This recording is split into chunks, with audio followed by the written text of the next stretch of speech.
Queridos irmãos, graça e paz da parte de nosso Senhor e Salvador Jesus Cristo. Quero desde já dar as boas-vindas àqueles que nos visitam hoje à noite. Sejam todos bem-vindos em nome de Jesus. Quero convidá-los que abram suas Bíblias junto comigo, por favor, em Romanos, capítulo número 8.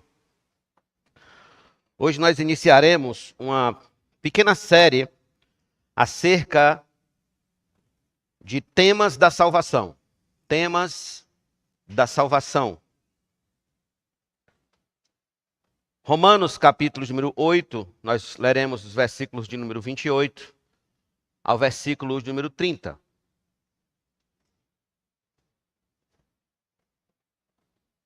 Veja se a pessoa que está do seu lado está com Bíblia. Se ela não tiver, por favor, ajude ela na leitura, em nome de Jesus. Romanos 8, verso de número 28 ao versículo de número 30. Sabemos que todas as coisas cooperam para o bem daqueles que amam a Deus, daqueles que são chamados segundo o seu propósito. Pois aqueles que Deus de antemão conheceu, ele também predestinou, para serem conformes à imagem de seu Filho, a fim de que ele seja o primogênito entre muitos irmãos. E aos que predestinou, a esses também chamou, e aos que chamou, a esses também justificou, e aos que justificou, a esses também glorificou. Oremos. Pai, te damos graça por tua palavra. Rogo nesse instante, ó Senhor, que teu Espírito Santo opere poderosamente em nossos corações, nos ensine sobre a tua vontade, nos ensine sobre o teu querer, para que saiamos daqui, Senhor Deus, edificados na tua palavra. Este culto não é para nós, não é necessariamente a Deus para que nos sintamos bem, mas é para que o Senhor seja adorado, para que o Senhor seja glorificado. Então, ó Deus, recebe esta pregação como adoração e recebe a atenção que os irmãos que estão aqui e os visitantes que estão aqui darão à tua palavra também como adoração. E que assim o Senhor venha profundamente em nossas almas e ministre aos nossos corações o que precisamos ser tratados e ministrados em nome de Jesus. Amém e amém. Então, hoje, meus irmãos, nós iniciaremos uma pequena série sobre temas da salvação. Temas da salvação. Hoje nós falaremos mais especificamente de um modo mais temático dentro dessa série, não tanto expositivo, mas temático. E hoje nós falaremos sobre o chamado eficaz. O chamado eficaz. Permita-me começar com uma pergunta. Como é que alguém se torna um cristão? O que acontece com o indivíduo quando ele é transformado, tornado num cristão? Permita-me responder a esta pergunta com uma ilustração muito pertinente. Um especialista foi chamado numa empresa para solucionar um problema com um computador de grande porte e de alta complexidade. Quem aqui é da área de TI já ouviu essa historinha. Era um computador de 12 milhões de reais, algo caríssimo. Então, sentado à frente do monitor, o técnico pressionou algumas teclas, balançou a cabeça, murmurou algo para si e desligou o computador. Tirou uma chave de fenda da bolsa, abriu o console do computador, apertou um minúsculo parafuso. Então ligou o computador novamente e verificou que tudo estava funcionando de modo perfeito. O presidente da empresa ficou embasbacado, surpreso, profundamente surpreso, e ofereceu-se para pagar a conta no mesmo instante. Então perguntou: quanto é que eu lhe devo, meu amigo? E o homem respondeu: Senhor, são R$1.000, por favor. 1.000? Perguntou o presidente da empresa. Por que R$1.000 por alguns minutos de trabalho? Por que R$1.000 para apertar apenas um parafuso? Eu sei que meu computador é muito caro, mas 1.000 é um valor absurdo. Pagarei. Pagarei somente quando receber uma nota fiscal detalhando tudo que justifique o pagamento deste valor.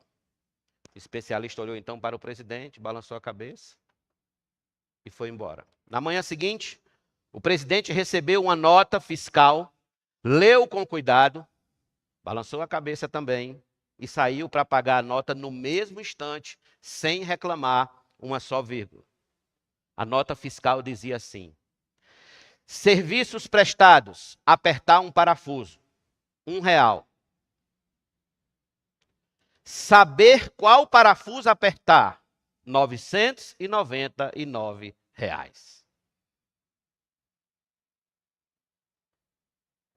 Ou seja, quando o presidente da empresa entendeu que o mecanismo envolvido na ação do especialista não se resumia a um mero apertar de parafuso, mas ao fato de que ele sabia qual e por que apertar, ele viu algo precioso que merecia o pagamento, então pagou sem reclamar.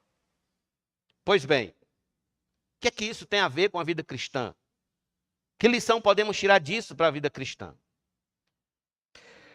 O cristão nascido de novo é alguém que experimentou uma ação que a olho nu parece tão simples quanto apertar um parafuso. Ou seja, num domingo à noite, ele preparou a sua roupa, foi a uma igreja cristã séria, com sua família, e daquele dia em diante ele virou crente. Ele voltou para casa crente. Parece bem simples, não? Todavia, quando ele recebe a nota fiscal do Evangelho, vê-se que há um processo, um mecanismo de ação muito mais complexo e precioso da parte de Deus por trás de tudo aquilo que lhe ocorreu. Mecanismo este que o leva a viver uma vida de gratidão e de adoração sem reclamar. O cristão é alguém que descobre que aconteceu certas coisas com ele que o tornaram cristão. Houve uma ação ordenada de Deus que o fez quem ele é agora. Isso porque a salvação de um homem, ela é uma ação completa e perfeita da Trindade, do Pai, do Filho e do Espírito Santo. Os três trabalham na salvação de um homem. É o que na teologia nós chamamos de economia da Trindade. Ação econômica da Trindade. Como isso funciona? Deus Pai elege o pecador para ser salvo. Deus Filho paga o preço pelos pecados daquele pecador na cruz. E o Espírito Santo aplica a obra de Cristo na cruz ao coração do pecador, convertendo-o a Cristo. O cristão, portanto, é alguém que entende, que experimentou da parte de Deus a aplicação dos seguintes efeitos em seu coração. Quais são esses efeitos? O chamado eficaz, que veremos hoje à noite, a regeneração, a conversão, a justificação, a santificação, a perseverança e a glorificação. Podemos acrescentar também o arrependimento e a fé. Isso é o que os teólogos chamam de ordo salutis, termo latino ordo salutis, que significa ordem da salvação. Em 1737, o teólogo luterano Jacob Karpov cunhou a expressão latina ordo salutis para descrever exatamente esse mecanismo da salvação na vida do crente. Ou seja, o que acontece quando um homem ou uma mulher são alcançados pelo Evangelho e se convertem a Cristo. É o que eles chamam de a ordo salutis. Eu tentei passar, mas está congelado. Muito bem. Esse é Luiz Berkoff. Veja o que ele falou a respeito da ordem da salvação. O processo pelo qual a obra da salvação realizada em Cristo é subjetivamente realizada no coração e na vida dos pecadores. Ela tem por objetivo descrever em ordem lógica e em suas interrelações os diversos movimentos do Espírito Santo na aplicação da obra da redenção. Paulo fala exatamente isso no texto que nós lemos. que Deus conheceu, que ali quer dizer amou. Deixa eu voltar aqui. Pronto. Pode congelar aí. Que Deus amou, predestinou, chamou, justificou e glorificou o cristão. Essa é a ordem da salvação da Trindade. Quando a gente fala em ordem, não estamos falando em ações separadas pelo tempo. Ou seja, a aplicação de cada elemento que compõe a salvação de um cristão não vai ocorrendo uma a uma de tempos em tempos diferentes. Não. Mas sim que há acontecimentos instantaneamente, de uma só vez acontecendo, apesar de que esses acontecimentos são contínuos e interativos. Ou seja, essa ordem, ela não é necessariamente cronológica. Essa ordem da salvação, ela é, antes de tudo, lógica. Entender isso, meus irmãos, é importante porque nos leva a um novo patamar de maturidade cristã. Como disse o apóstolo Pedro, é estar sempre preparado para responder a todo aquele que pedir a razão da esperança que vocês têm. Por que a igreja está tão fraca nos dias de hoje? Por que o testemunho da igreja está tão prejudicado nos dias de hoje? É exatamente porque nos falta conhecimento da salvação. Falta-nos conhecimento acerca do que aconteceu conosco. Hoje, qualquer um se diz cristão. Qualquer um se diz que crê em Deus e é cristão. Então alguém vai para a procissão da Penha e sai no final dizendo que é cristão. Mas se você perguntar por que você é cristão, o que aconteceu com você para você poder dizer que é um cristão, que foi transformado em um cristão, explique para mim a ordem da salvação. E a pessoa então ela não vai saber explicar. É por isso que a igreja, de um modo geral, ela está como está mundo afora. Preste atenção. No cristianismo moderno, as pessoas estão muito em busca de experiências. Muito em busca de experiências. Há um foco muito grande nas experiências. Em ter experiências com Deus. Em sentir o frio na espinha. Em ter aquele arrepio pelo corpo. Há uma busca desenfreada por experiências. Qual é o problema com isso? O problema é quando tais experiências não conseguem ser explicadas biblicamente. E ficam na conta do misticismo e da superstição popular. Não. O cristão genuíno, ele não se contenta com a experiência. Ele quer saber o que e como aconteceu aquilo com ele. Ele quer entender o mecanismo. Ele quer crescer na graça e no conhecimento. Ele quer ter entendimento, ele quer amadurecer. Ele quer saber o que foi que aconteceu com ele. E esta é a razão desta série de mensagens temáticas sobre a ordem da salvação. Explicar exatamente o que acontece conosco quando somos alcançados pelo Evangelho de Cristo, compreendendo seus efeitos e conhecendo o grande privilégio de experimentar cada um desses efeitos. Hoje a gente vai tratar, como falei no início, sobre aquele que é tido como o primeiro efeito no mecanismo da salvação, a saber, o chamado eficaz. O chamado eficaz. Em primeiro lugar, o que é o chamado eficaz? O que é exatamente? Venha comigo, por favor, ao texto que nós lemos. Romanos,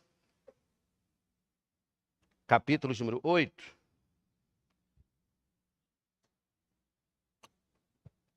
Veja o verso número 28. Sabemos que todas as coisas cooperam para o bem daqueles que amam a Deus. Daqueles que são chamados, grife essa palavra, segundo o seu propósito. Veja, o apóstolo Paulo está declarando que todas as coisas acontecem, que todas as coisas que acontecem a um determinado grupo de pessoas neste mundo são boas. Cooperam para o bem delas no final. Essas pessoas são descritas aqui com duas características. Primeira, é que elas amam a Deus. São pessoas, são homens e mulheres que amam a Deus acima de todas as coisas em suas vidas. Entendem por que esse texto não pode ser aplicado para a vida de uma pessoa que não crê em Deus? De uma pessoa que não tem Jesus, que não ama Jesus como seu Senhor e Salvador? Em primeiro lugar aqui, tudo coopera para o bem de quem? De quem ama a Deus. Se você não ama, então tudo que está lhe ocorrendo hoje, quer seja bom, quer seja mal, não está cooperando para o seu bem no final. Mas se você ama a Deus, tudo que está lhe ocorrendo hoje, quer seja bom, quer seja mal, está cooperando para o seu bem. E em segundo lugar, a segunda característica dessas pessoas é que elas foram chamadas segundo o propósito eterno de Deus. A palavra chamados, aplicada aqui no grego, é kletos, não significando um mero chamar, mas uma chamada especial, operada pelo Espírito Santo, habilitando o indivíduo a responder em fé ao convite do Evangelho. O apóstolo Paulo, inclusive, vai repetir esse mesmo termo no versículo de número 30. Veja comigo o verso de número 30. E aos que predestinou, a esses também chamou. Chamou. O chamado, portanto, que Paulo fala aqui, não é daquele que nós conhecemos como o chamado geral do Evangelho. Há dois chamados no Evangelho. Há o chamado geral e há o chamado específico. No chamado geral, é quando exatamente nós estamos evangelizando alguém, pregando o Evangelho para alguém, falando de Jesus para alguém. Falando de Jesus como estamos falando aqui hoje à noite. É o chamado geral, onde nós somos chamados a nos arrepender dos nossos pecados. Todos os homens, em todos os lugares, são alvos desse chamado geral. Por exemplo, quando Jesus diz em Mateus 22, versículo número 14, porque muitos são chamados, mas poucos são escolhidos. Ali Jesus está fazendo exatamente uma distinção entre o chamado geral, muitos são chamados, mas poucos escolhidos, ou seja, há um chamado eficaz. Só os escolhidos vão responder a esse chamado eficaz em seus corações. O chamado eficaz, ele é o chamado interno. É a vocação interna, é o chamado interior que somente o Espírito Santo pode fazer no coração de um homem ou de uma mulher. O chamado geral é obra do pregador. O chamado eficaz é obra do Espírito Santo. O chamado geral é feito a partir daqui, do púlpito, da evangelização. O chamado eficaz é o Espírito Santo pegando essa palavra que está sendo pregada e inserindo absolutamente dentro do coração de um indivíduo. Pergunto, como explicar o fato de que alguns de vocês hoje à noite aqui darão toda a importância do mundo a essa mensagem, enquanto outros ouvirão a mesma mensagem e sairão daqui indiferentes a ela? Como explicar o fato de que dois irmãos gêmeos da mesma placenta ouvem o Evangelho, um se converte e o outro não? A Bíblia tem resposta para isso. Qual é a resposta, pastor? Venha comigo, por favor, em João, capítulo número 6. Evangelho de Jesus Cristo, segundo escreveu João, capítulo número 6.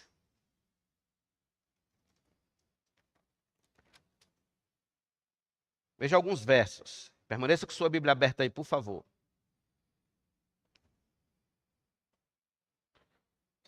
Vocês devem lembrar que Jesus tinha multiplicado pães e peixes no início do capítulo 6. Depois ele deu um discurso bem firme acerca das pessoas que só seguiam a ele por causa de pão, por causa de comida. Será que tem gente assim ainda hoje, que só segue Jesus, que só vem à igreja pelo que Jesus dá, pelo que Jesus pode lhe presentear? Pode ter certeza que tem muitos. Então Jesus dá um discurso bem duro contra essas pessoas.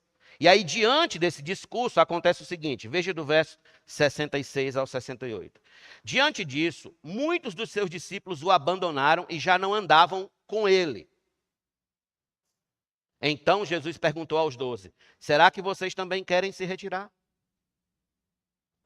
Simão Pedro respondeu: Senhor, para quem iremos? O Senhor tens as palavras da vida eterna. E nós temos crido e conhecido que o Senhor é o Santo de Deus. Por que os 12 discípulos não partiram com os outros? O que os segurou ali? Verso de número 69. Porque temos crido e conhecido. De onde veio esse conhecimento? Que tipo de conhecimento é esse? O próprio capítulo 6. Veja os versos de número 44 e 45. Ninguém pode vir a mim se o Pai que me enviou não o trouxer, e eu ressuscitarei no último dia. Está escrito nos profetas, e todos serão ensinados por Deus. Portanto, todo aquele que ouviu e aprendeu do Pai, esse vem a mim. Olha onde está o chamado eficaz. Os homens a quem Deus traz a Cristo são os que são ensinados por Ele. Em outras palavras, algo diferente aconteceu com aquele indivíduo. Deus fala de um modo mais profundo, mais impactante, no íntimo, no coração daquele sujeito, e o convence do pecado, da justiça e do juízo. Ele é ensinado por Deus, por isso que ele vem a Cristo. Por isso que ele vem a Cristo. Aqui, portanto, está a prova. Os dois grupos ouviram o mesmo sermão de Jesus. Um foi para casa, enquanto o outro creu e permaneceu na presença de Cristo. O Espírito Santo operou poderosa e eficazmente em uns e em outros não. Veja como Paulo coloca isso na primeira carta aos Coríntios, capítulo 1, versos 23 e 24. Mas nós pregamos Cristo crucificado, escândalo para os judeus, loucura para os gentios, mas para os que foram chamados, tanto judeus como gregos, Cristo é o poder de Deus e a sabedoria de Deus. O que Paulo está dizendo aqui? Paulo é claro em dizer que há um grupo que ouve falar de Cristo e o considera escândalo e loucura. Mas há outro grupo que ouve falar de Jesus e o considera poder e sabedoria de Deus. O que faz a diferença entre um e outro aí? É que um teve o chamado eficaz e o outro não. Essa é a diferença. Tomemos outro exemplo. A igreja. Eclésia, no grego. Que significa chamados para fora. É um ajuntamento de pessoas que recebeu um chamado diferente para fora de certa esfera existencial, certas esferas da vida, para assim servir a Deus em seu reino. Isso é igreja. O apóstolo Pedro vai colocar da seguinte maneira, 1 Pedro 2, verso 9 e 10. O que é a igreja? Pedro diz: vocês, porém, são geração eleita, sacerdócio real, nação santa, povo de propriedade exclusiva de Deus, a fim de proclamar as virtudes daquele que os chamou das trevas para a sua maravilhosa luz. Antes vocês nem eram povo, mas agora são povo de Deus. Antes não tinham alcançado misericórdia, mas agora alcançaram misericórdia. Em outras palavras, o cristão é alguém que agora pertence a essa esfera de sacerdotes, eleitos, santos, povo de propriedade exclusiva de Deus, chamados das trevas para a luz. Portanto, transformar um pecador nisso tudo é ação exclusiva de Deus, que não pode ser vista na vida de todos os homens. Nem todos os homens podem ser classificados conforme estes versículos. Nem todos os homens. A ponto de que Jesus disse: nem todo o que me diz Senhor, Senhor, entrará no reino dos céus. Nem todo. Em Mateus capítulo 11, versos 25 e 27, nosso Senhor coloca isso de um modo muito mais claro para todos nós. Veja o que ele diz. Por aquele tempo, Jesus exclamou: graças te dou, ó Pai, Senhor dos céus e da terra, porque escondeste estas coisas dos sábios e instruídos e as revelaste aos pequeninos. Sim, ó Pai, porque assim foi do teu agrado. Veja, foi do agrado de Deus revelar a uns e esconder de outros. Mais claro que isso. Segue o versículo. Tudo me foi entregue por meu Pai. Ninguém conhece o Filho a não ser o Pai, e ninguém conhece o Pai a não ser o Filho e aquele a quem o Filho quiser revelar. Note, nesse texto Jesus declara de uma vez por todas a soberania de Deus no chamado eficaz. Não é a todos, mas àqueles a quem o Filho quiser revelar. Ou seja, alguém fica de fora, enquanto os outros são eficazmente chamados, alcançados pelo poder de Deus e pela graça de Deus. Veja o que o teólogo Millard Erickson disse a esse respeito. Ele coloca assim: o chamado eficaz é uma obra de Deus nos eleitos, dando-lhes condições de reagir com arrependimento e fé e fazendo que de fato assim reajam. Você não vai reagir com fé se Deus não operar em seu coração. Wayne Grudem, outro teólogo americano, ele disse: o chamado eficaz é um ato de Deus Pai, falando através da proclamação humana do Evangelho, pelo qual ele convoca as pessoas para si mesmo, de tal modo que elas respondem com fé salvífica. O salvo, portanto, é alguém que foi chamado eficazmente por Deus em seu coração. Ele ouviu o Evangelho e tudo aquilo passou a fazer sentido para ele. Agora ele enxerga a hediondez do seu pecado. Agora ele odeia o seu pecado.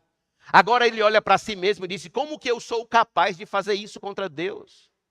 Como que eu sou capaz de reagir de um modo tão rebelde contra Deus? Mas ao mesmo tempo ele enxerga a necessidade de um Salvador. O salvo é alguém que agora enxerga que sua vida de idolatria, de bebedeira, de prostituição, de adultério, de preguiça, de ateísmo, de mentira, de covardia, de trapaças, de toda sorte de imundície que você pode imaginar. O salvo é alguém que olha para tudo isso e agora ele rejeita de um modo absoluto esse estilo de vida, porque ele passou então a contemplar a santidade de Deus. Deus começou a se revelar a ele. As Escrituras estão repletas de casos assim. Vocês lembram, por exemplo, dos 2 ladrões crucificados ao lado de Cristo? Um viu em Jesus o Salvador. O outro viu em Jesus um impostor. Quem explica?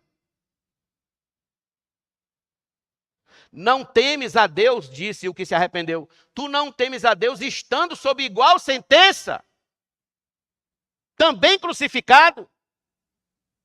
Como que um conseguiu enxergar em Jesus salvação e o outro não? Porque essa resposta, irmãos, não é nossa. É de Deus. Deus abriu os olhos de um para enxergar Cristo como Salvador, enquanto ao outro não.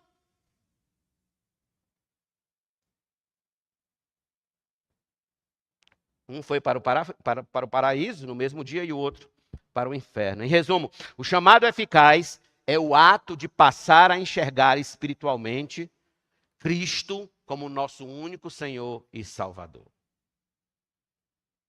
Segundo lugar, primeiro a gente viu o que é o chamado eficaz. Segundo lugar, por que o chamado eficaz é necessário? Por que é necessário que Deus nos chame de um modo específico e eficaz? Por quê, pastor? Por causa disso aqui, ó. Venha comigo, por favor, a 2ª carta de Paulo aos Coríntios.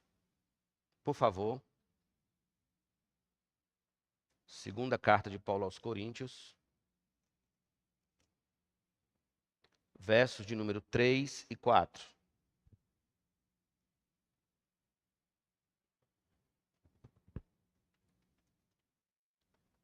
Mas se o nosso evangelho ainda está encoberto, é para os que se perdem que ele está encoberto, nos quais o Deus deste mundo cegou o entendimento dos descrentes, dos incrédulos, para que não lhes resplandeça a luz do evangelho da glória de Cristo, qual é a imagem de Deus. O apóstolo Paulo é bem direto. quanto à condição em que se encontra um homem sem Cristo. Ele está cego. O evangelho não faz nenhum sentido para ele. O evangelho não tem nenhum sabor em seu coração. Ele vem ao culto, ele recebe um folheto cristão, ele ouve uma pregação, ele ouve uma canção cristã, e nada disso alegra seu coração. Seus apetites são outros. Seus apetites estão em outro lugar. Tudo que diz respeito a Deus e a sua palavra lhe é enfadonho, sem graça, sem brilho. Paulo o descreve dessa forma em Romanos capítulo 8, versos 5 e 8 ao 8, Paulo diz assim: os que vivem segundo a carne se inclinam para as coisas da carne, mas os que vivem segundo o Espírito se inclinam para as coisas do Espírito. Pois a inclinação da carne é morte, mas a do Espírito é vida e paz, porque a inclinação da carne é inimizade contra Deus, pois não está sujeito à lei de Deus, nem pode estar. Portanto, os que estão na carne não podem agradar a Deus. É assim que está o homem sem Cristo. É assim que vive aquele seu vizinho, gente boa, aquele seu colega de trabalho, gente fina, aquela sua amiga do salão maravilhosa, mas que não é cristã, que não confessa Cristo como seu Senhor e Salvador. É exatamente assim que ela está vivendo, na carne. E ela não pode agradar a Deus. Porque é assim que todos nós nascemos e crescemos. A gente anda segundo a carne, inclinando-se para as coisas da carne, em inimizade contra Deus, sem querer agradar a Deus. Há um prazer maligno em tudo isso, em viver nessa condição apartado de Deus. Vocês devem lembrar um texto que eu cito muito, muito mesmo aqui deste púlpito. Em 1 Coríntios capítulo 2, versículo 14, o apóstolo coloca assim: ora, a pessoa natural não aceita as coisas do Espírito de Deus, porque eles são loucura. E ela não pode entendê-las, porque elas se discernem espiritualmente. Perceba, o apóstolo segue sua argumentação dizendo que há algo na pessoa natural que o mantém nessa condição de cegueira absoluta. Nessa condição de morte espiritual. Exatamente porque ela não é espiritual, ela é carnal. Tudo lhe parece loucura. Loucura. Nada para ela faz sentido. Mas veja outro argumento do apóstolo Paulo. Efésios capítulo 2, versículo 1. Ele lhes deu vida quando vocês estavam mortos em suas transgressões e pecados. Mais uma vez, Paulo está falando aqui da morte espiritual. Não da morte física, mas da morte espiritual. O teólogo americano, um dos pais da teologia no seminário de Princeton, Charles Hodge, colocou bem quando disse: a morte espiritual é tão real quanto a morte física. O corpo não é mais insensível e impotente em relação aos objetos dos sentidos do que a alma é em relação às coisas do espírito quando está espiritualmente morta. Esta insensibilidade e impotência são precisamente o que se quer expressar em ambos os casos com a palavra morte. É tão literal num caso como no outro. Pois bem, o homem incrédulo, descrente, ele está insensível e impotente de responder com fé e arrependimento ao chamado geral do Evangelho. Ele não consegue. Esse homem ou esta mulher está morto, está morta espiritualmente. Por mais que você fale do Evangelho para eles, por mais que você dê uma Bíblia na mão deles, enquanto o Espírito Santo não for lá e convencê-lo do pecado, da justiça e do juízo, não tem como ele reagir. Toda mudança ocorre quando o Espírito Santo vem por meio da pregação e chama eficazmente o pecador. Abre seus olhos espirituais e ele passa a enxergar espiritualmente. Então tudo se descortina e ele passa então a entender a vida. Ele passa a enxergar a vida de uma outra posição, de uma outra esfera. Ele agora consegue entender de fato o que é o bem e o que é o mal. Por isso, meus irmãos, eu me ponho neste púlpito a falar a vocês. Por que isso é importante? Porque nós estamos tratando de um ponto para mostrar que se o homem for deixado por si próprio para responder a Deus, isso nunca ocorrerá. Ele está morto espiritualmente. Charles Roger, mais uma vez citando o teólogo de Princeton, ele disse: como o cego não pode abrir os olhos, nem o surdo desobstruir os próprios ouvidos, assim nem os mortos por si mesmos podem voltar à vida em seus túmulos, porquanto não podem preparar-se para a restauração, nem cooperar, nem concretizá-la. Assim é também no tocante aos cegos, aos surdos e aos mortos em pecado. Este é o ponto crucial. Se Deus não fizer, o homem permanecerá lá, um verdadeiro cadáver espiritual. Cadáver espiritual. Ele precisa do que Roger chama de poder onipotente operando em você. Você já tem esse poder onipotente operando em seu coração, esse poder onipotente operando em sua alma, esse poder onipotente operando em seu espírito. Você já foi alcançado e transformado por esse poder onipotente no mais profundo do seu ser, já. Indubitavelmente, este é um ato exclusivo, soberano e poderoso de Deus. O efeito segue imediatamente à vontade de Deus, como quando ele disse: haja luz e houve luz. Portanto, a doutrina do chamado eficaz deixa claro que este é o momento em que a alma do homem está absolutamente passiva. Ela não pode fazer nada para cooperar no chamado eficaz. Então Deus vem a ele, ao homem morto espiritual em pecado, e o ressuscita espiritualmente. Só Deus pode abrir o coração de um incrédulo. Pai, mãe, você confia em Deus? Você confia em Cristo? Porque só Deus pode abrir o coração dos seus filhos rebeldes. Só Deus, esposa, pode abrir o coração do seu marido rebelde. Só Deus pode abrir o coração da sua esposa rebelde. Só Deus pode abrir o coração daquele irmão, daquele primo, daquele vizinho, daquele amigo que você tanto ora por ele. Só Deus pode fazer isso. Por isso que você não pode parar de bater na porta do céu, pedindo que o Senhor venha com um poder onipotente e assim restaure aquela alma de volta ao paraíso celeste. Porque só Ele pode fazer isso. Por exemplo, abra sua Bíblia comigo em Atos dos Apóstolos.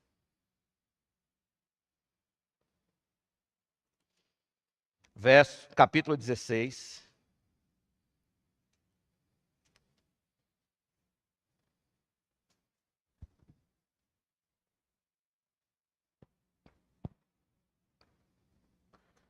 Versículos número 14.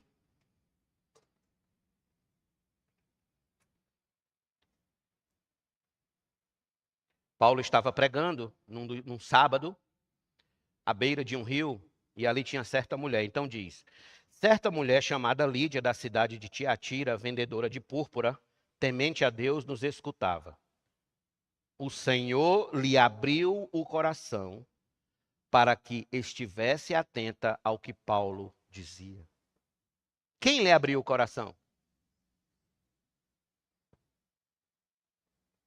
É Deus operando eficazmente nela, despertando-a da sonolência espiritual e colocando-a numa nova esfera, numa nova disposição, antes desconhecida aos seus sentidos, mas agora tudo faz sentido. É aqui, queridos irmãos, onde cai a argumentação que uns confessam a Cristo enquanto outros o negam, porque todos temos o livre-arbítrio.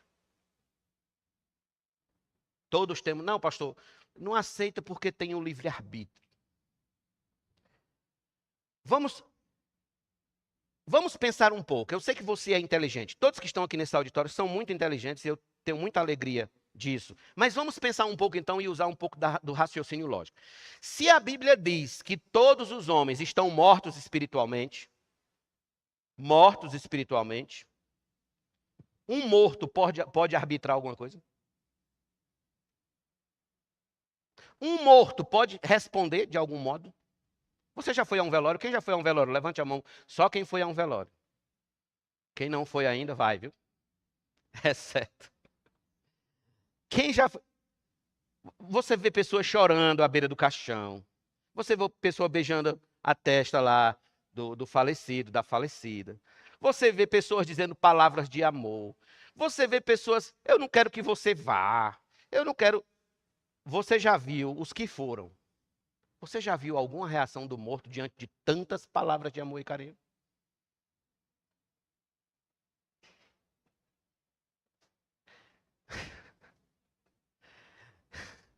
Pode ter certeza.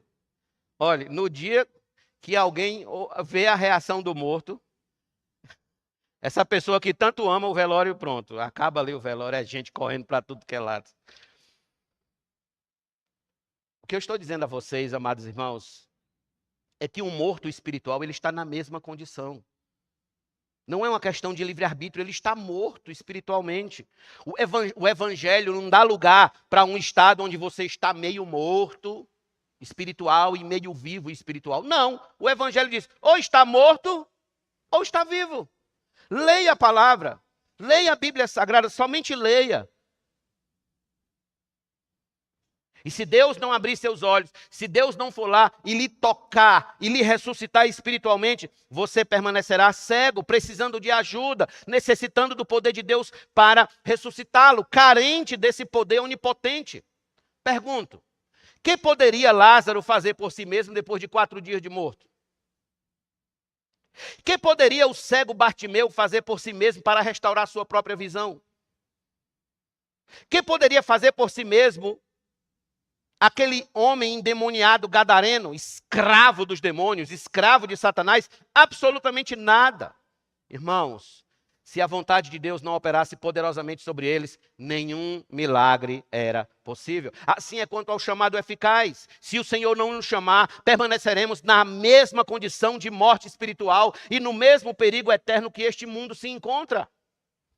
Em Filipenses capítulo 2, versos 12 e 13, o apóstolo coloca assim: assim, meus amados, como vocês sempre obedeceram, não só na minha presença, porém muito mais agora na minha ausência, desenvolvam a sua salvação com temor e tremor, porque Deus é quem efetua em vocês tanto o querer como o realizar, segundo a sua boa vontade. Veja o que Paulo diz, é Deus.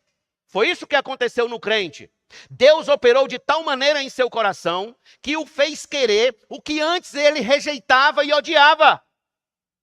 O que lhe era indigesto, amargo, desinteressante. Quem não passou por isso? Eu passei por isso. Eu odiava a crente. Eu odiava toda a ideia de igreja de crente, de igreja. Eu odiava essas coisas. Até que alguém pregou o evangelho para mim e Cristo abriu meu coração e eu passei então a ver beleza e doçura na igreja e na comunhão dos santos e no Senhor. Isso não é mera persuasão moral ou psicológica. Isso é uma ação poderosa do Espírito Santo no coração do homem, fazendo enxergar as belezas de Cristo e os valores do reino de Deus. Dr. Martin Lloyd Jones colocou bem quando disse: sem esta operação, somos incapazes de qualquer verdadeira atividade espiritual.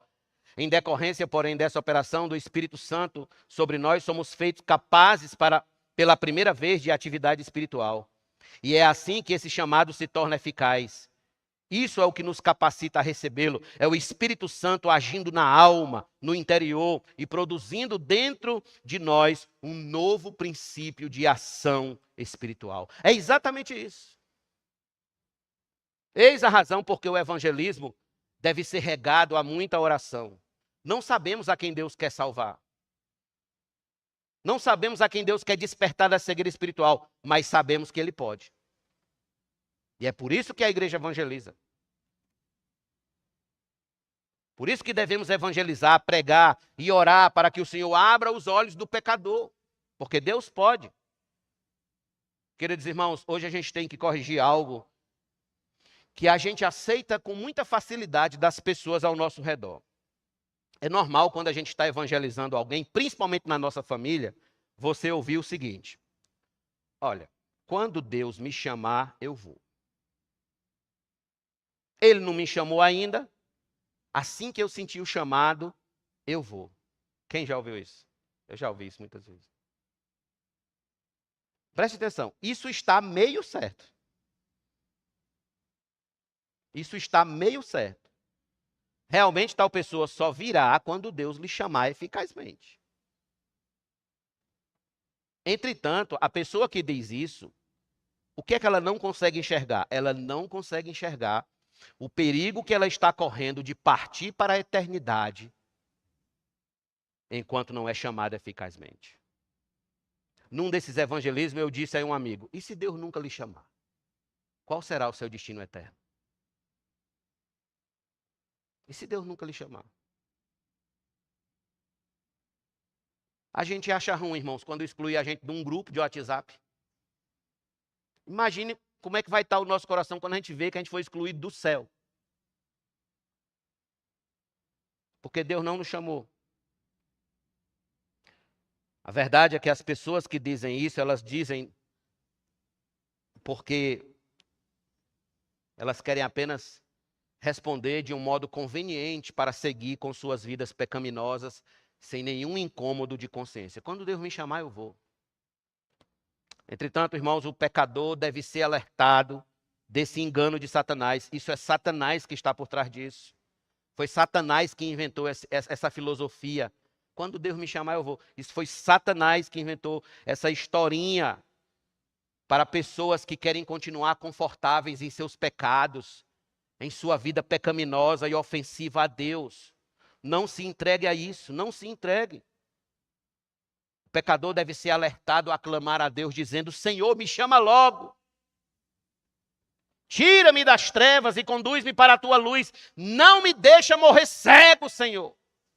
Não me deixa morrer apartado do teu reino, do teu amor e seguir para o inferno. Me ajuda. Essa deve ser a palavra do pecador, a oração do pecador. É isso que devemos ensinar às pessoas que dizem que só vão a Cristo quando Deus chamar. A questão é o perigo que elas estão correndo de morrerem em seus pecados e irem para o inferno eterno. Isso é o perigo. Por isso que o chamado eficaz é necessário. Isso nos leva ao nosso último ponto. Qual o objetivo desse chamado eficaz? Qual o objetivo? Para que o cristão é chamado eficazmente por Deus? Então vamos falar agora daqueles que de fato já foram chamados. Veja, assim como é importante ao soldado saber para que batalha ele está sendo convocado, assim também é de veras importante ao cristão saber o para quê Deus o despertou da morte espiritual e o chamou eficazmente em seu coração. Há razões que precisam estar presentes em sua consciência cristã diariamente, a fim de que ele viva à altura do chamado que recebeu eficazmente. Quais são estas razões, pastor? Eu vou dar algumas razões agora. Primeiro, ser reconciliado com Deus. Deus nos chama eficazmente para nos reconciliar com Ele mesmo, porque nós nascemos apartados uns dos outros, um do outro. É Deus de um lado e nós de outro, e Ele nos chama para nos reconciliar. Por isso que Paulo, em Romanos 5,10 diz: porque se nós, quando inimigos, fomos reconciliados com Deus mediante a morte do seu Filho, muito mais, estando já reconciliados, seremos salvos pela sua vida. 1 Coríntios 5,18, ele coloca também: ora, tudo isso provém de Deus que nos reconciliou consigo mesmo por meio de Cristo e nos deu o ministério da reconciliação. Então, em primeiro lugar, para que um homem é chamado eficazmente? Para ser reconciliado com Deus. Em segundo lugar, para a comunhão com Cristo Jesus. 1 Coríntios 1,9, o apóstolo coloca nos seguintes termos: fiel é Deus, pelo qual vocês foram chamados à comunhão de seu Filho Jesus Cristo, nosso Senhor. Você foi chamado à comunhão. Terceiro, ser santo. Chamado eficaz para ser santo. 1 Coríntios 1,2, o apóstolo diz: a igreja de Deus que está em Corinto, aos santificados em Cristo Jesus, chamados para ser santos. 1 Tessalonicenses 4,7, pois Deus não nos chamou para a impureza, e sim para a santificação. Para que fomos chamados? Em quarto lugar, para a vida eterna. Para a vida eterna. 1 Timóteo 6,12. Combata o bom combate da fé. Tome posse da vida eterna, para a qual você também foi chamado, e da qual fez a boa confissão diante de muitas testemunhas. 1 Tessalonicenses 2,12. Paulo disse: exortando, consolando e admoestando vocês a viverem de uma maneira digna de Deus, que os chama para o seu reino e a sua glória. Vida eterna. Em quinto lugar, fomos chamados a seguir a Cristo como exemplo de sofrimento. De sofrimento. 1 Pedro, capítulo 2, versículo 21. Porque para isto mesmo vocês foram chamados, pois também Cristo sofreu no lugar de vocês, deixando exemplo para vocês seguirem os seus passos. Em sexto lugar, para que fomos chamados? Chamados para a verdadeira liberdade. A verdadeira liberdade. Gálatas 5,13. Porque vocês, irmãos, foram chamados à liberdade, mas não usem da liberdade para dar ocasião à carne, pelo contrário, sejam servos uns dos outros pelo amor. Em sétimo lugar, para que fomos chamados? Fomos chamados para a verdadeira paz. Para a verdadeira paz. Colossenses 3,15. Que a paz de Cristo seja o árbitro no coração de vocês, pois foi para essa paz que vocês foram chamados em um só corpo, e sejam agradecidos. Em oitavo lugar, para que fomos chamados? Para anunciar as virtudes de Deus ao mundo. 1 Pedro 2,9. Vocês, porém, são geração eleita, sacerdócio real, nação santa, povo de propriedade exclusiva de Deus, a fim de proclamar as virtudes daquele que os chamou das trevas para a sua maravilhosa luz. E em nono lugar e último, para que nós somos chamados? Fomos chamados para viver para a glória de Deus. Veja comigo rapidinho, por favor, esse texto. 1 aos Coríntios, capítulo 1. 1 aos Coríntios 1. Verso de número 26 a 30.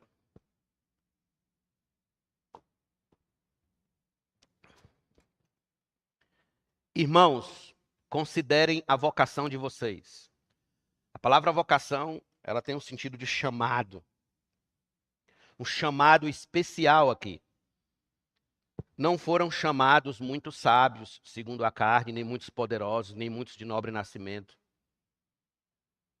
Pelo contrário, Deus escolheu as coisas loucas do mundo para envergonhar os sábios. E escolheu as coisas fracas do mundo para envergonhar as fortes. E Deus escolheu as humildes do mundo e as desprezadas e aquelas que não são para reduzir a nada as que são, a fim de que ninguém se glorie na presença de Deus. Mas vocês são dele, em Cristo Jesus, o qual se tornou para nós, da parte de Deus, sabedoria e justiça, santificação e redenção, para que, como está escrito, aquele que se glorie, glorie-se no Senhor. Fomos chamados exatamente para isso, para viver para a glória dele. Se temos de nos gloriar, se temos de buscar alguma glória, que seja a glória de Deus para Deus.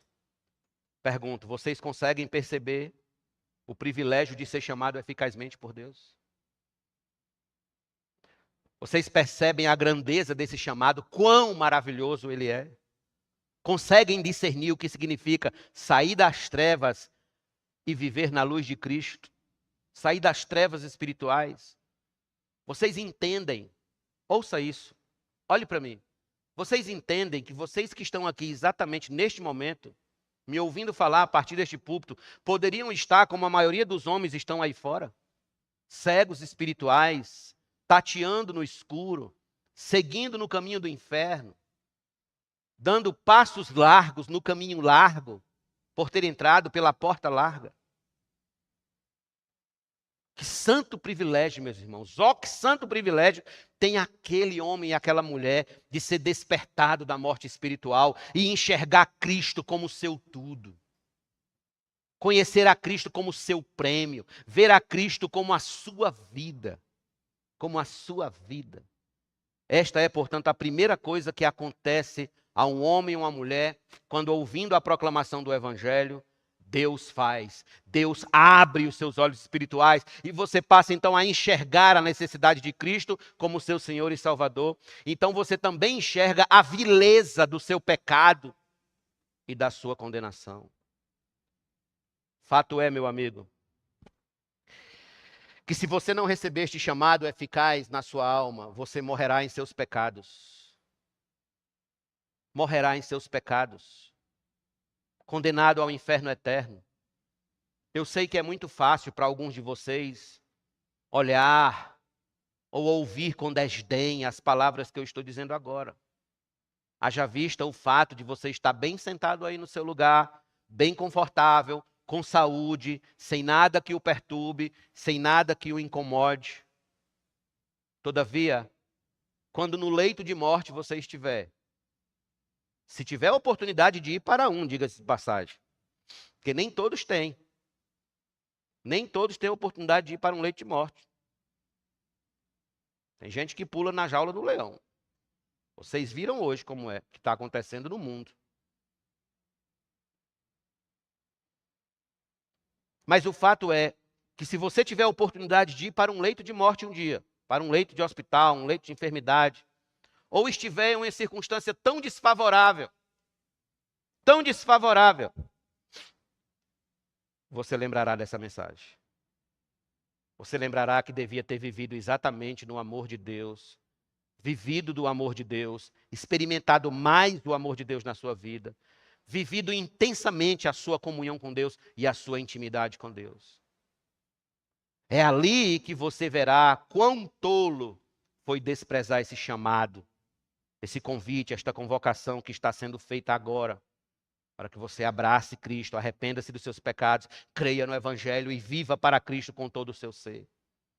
Rejeitar este chamado é continuar à margem do céu, à margem das grandiosas promessas de Deus no Evangelho, nos salmos, nos profetas, à margem da comunhão dos santos. Você nunca, se você rejeita esse chamado de Cristo para a sua alma, para o seu coração, você nunca vai poder viver no céu e conviver com homens santos e mulheres santas, como foram Paulo, Maria, Salomé, Pedro, João, os reformadores, os pais da igreja, Agostinho e tantos outros santos de Deus. Você está à margem da vida eterna junto a esses homens. Porém, se Deus despertou seu coração hoje, renda-se e viva para Ele com mais intensidade. Renda-se e viva para Ele com mais fervor, com mais amor, com mais apego, com mais afeto, com mais afeição pelo Evangelho. Para que todos vejam que você é um homem ou uma mulher que foi verdadeiramente chamado por Cristo. Permita-me concluir essa mensagem com o assunto dessa doutrina, citando o seguinte texto, 2 Pedro, capítulo 1, verso 9 e 10. Não sei se a gente colocou no slide, mas diz assim o texto: pois aquele que não tem estas coisas é cego, vendo só o que está perto, e se esqueceu da purificação dos seus antigos pecados. Por isso, irmãos, procurem com empenho, cada vez maior, confirmar a vocação e a eleição de vocês, porque fazendo assim, vocês jamais tropeçarão. Caro amigo, se você já foi chamado eficazmente pelo Espírito Santo, então confirme isso diariamente, por meio de uma vida que pratica a palavra de Deus. E assim você de fato estará vivendo para a glória de Deus e para o deleite eterno. Dr. Martin Lloyd Jones encerra com a sua frase, quando ele diz: a obra de Deus jamais falha. A obra de Deus jamais falha. E quando Deus opera num homem ou numa mulher, a obra é eficaz. Me diga qual o homem que Deus não pode salvar? Qual a mulher que Deus não pode salvar? Qual o coração que Deus não pode penetrar profundamente com a sua palavra? Qual vida Deus não pode transformar? Roguemos ao Senhor, chama, Senhor. Chama eficazmente os pecadores. Chama eficazmente os nossos políticos. Chama eficazmente os nossos professores de universidades ateus. Chama eficazmente, Senhor, os nossos colegas de trabalho. Chama eficazmente os nossos familiares que não te conhecem. Abre os olhos deles, Senhor. Meu pai, minha mãe, meus irmãos, meus parentes próximos. Abre os olhos deles. Chama eficazmente. Eu não posso fazer, mas tu podes. Chama. É assim que oramos. Feche seus olhos. Pai, que santo privilégio, ó Deus, é aprender da tua palavra. E que magnífico, ó Senhor Deus, é esta doutrina do chamado eficaz. Saber, Senhor, que a obra não está na mão, a obra de salvação não está na mão do pecador. Porque assim nós jamais seríamos despertos para isso. mas que a obra de salvação está exatamente na tua mão, como um despejar da tua maravilhosa graça, como cantamos agora há pouco. Ó Deus, que esta obra magnífica e soberana vem do teu coração, Deus, para o coração do pecador. Ó Senhor, aqueles que estão aqui hoje à noite, vacilantes na fé, vem confirmá-los, ó Senhor Deus, por meio da tua palavra. Vem confirmá-los, ó Senhor Deus, no poder do teu Espírito Santo. Aqueles que estão aqui hoje à noite, ó Deus, e que pensaram, que têm andado pensando em se desviar e se afastar da tua palavra. Tem piedade e misericórdia desse homem e dessa mulher. E firma o coração dele e dela, ó Senhor Deus, no Senhor. Abre o coração, ó Deus, daqueles amigos, familiares, colegas, vizinhos, homens e mulheres que nós conhecemos que são tão endurecidos para o Evangelho, Senhor, que têm coração de pedra. Tem piedade daquelas almas, Senhor. Tem piedade deles, dentro da nossa família. Tem piedade, Senhor Deus, de todos eles eu te peço, e chama eficazmente, chama poderosamente, opera com poder onipotente em suas almas.